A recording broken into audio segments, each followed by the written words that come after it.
Time now for sports on 104.7 The Cave. Here's Ned Reynolds. Mike, the intern Ned Reynolds in the studio Thursday morning. The trading deadline is at 5 o'clock today. Cardinals or Royals making any last-minute moves? Cardinals did, and it's one that was certainly expected. In fact, Ryan Helsley said he was 90% sure that he would be dealt, and he was. Helsley, who is the ace out of the bullpen for the Cardinals, hopes now to be the ace out of the bullpen for the New York Mets, at least for this particular time, this particular period.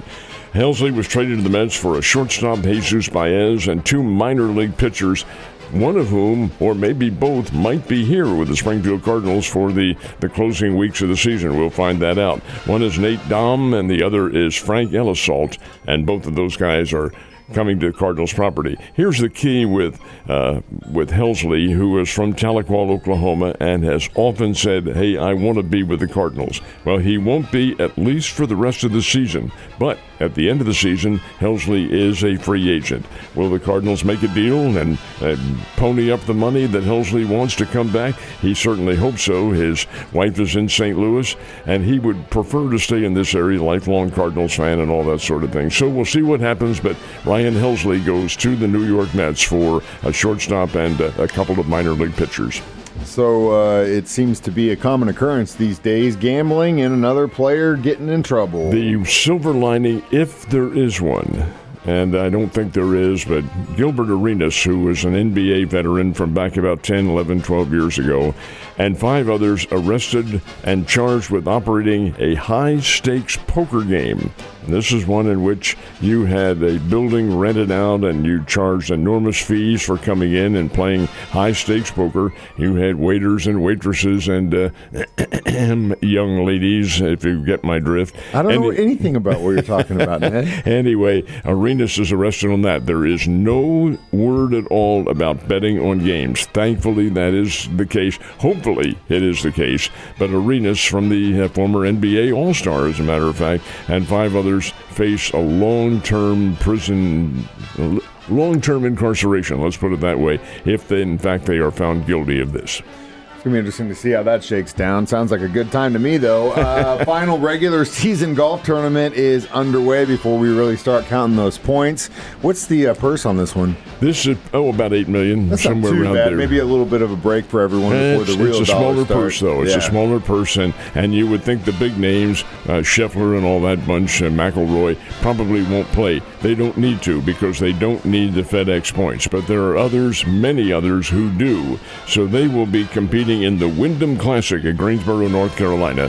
And why do they need the points? This is the final regular season event. You get points for your positioning during the regular season tournaments, and this is the last chance to do that. The FedEx tournament, for which they really, well, that's high stakes. They really want to be in there for that, and that's the final 3 weeks in August, culminating with the Players' Championship in Atlanta. Anyway, the Wyndham Classic begins today, runs for 4 rounds, of course, and we'll see if any of the other golfers are able to get enough points to be among the 70 who play in the FedEx tournament. So we talked a little bit about the moves the Cardinals made. How'd they do in their matchup yesterday? This is really interesting because the Cardinals are in a woeful slump that has been the case for much of this season.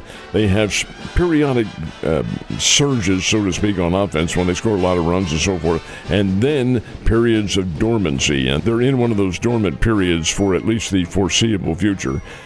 Miami beat them last night by a score of 2-0. The one hit by Jesus Sanchez, a 2-run homer onto the berm in center field. I mean, this was a bomb, and he landed it way up on the grass.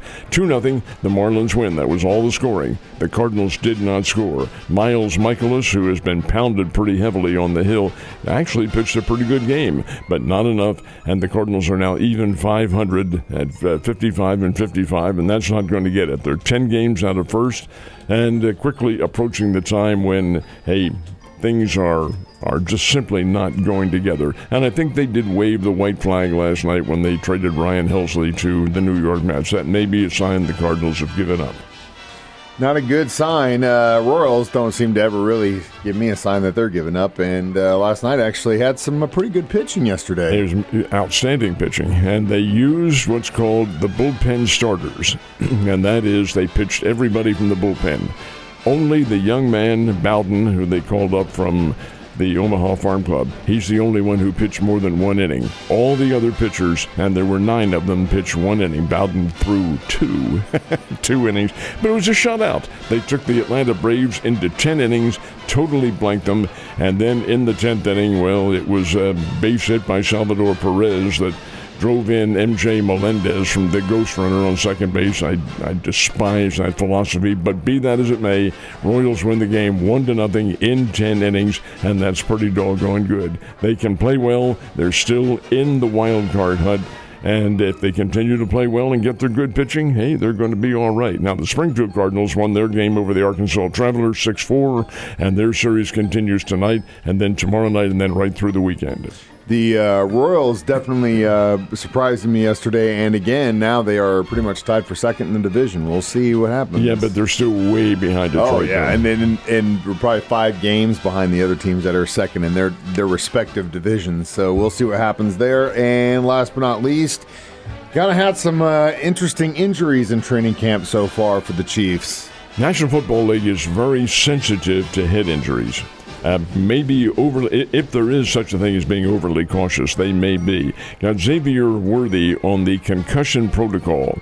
Well, he was in practice, and he did have pads on. And the giant helmet thing. Well, and he was diving for the pass, and he jostled his head. He hit his head, and I guess, according to the physicians, displayed some concussion symptoms. So they put him out of action for whatever the foreseeable future is with the concussion protocol. And that's kind of tough. But it's early in the preseason. The first exhibition game is tonight, as a matter of fact, but it doesn't involve the Chiefs. They will play in 10 days against the Arizona Cardinals on August the 9th. And, of course, that game is right here on the Cave. But that's still a ways off. We'll see what happens.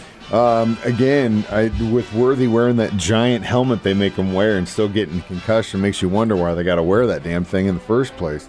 Ned, you have a wonderful Thursday, and I'll see you tomorrow.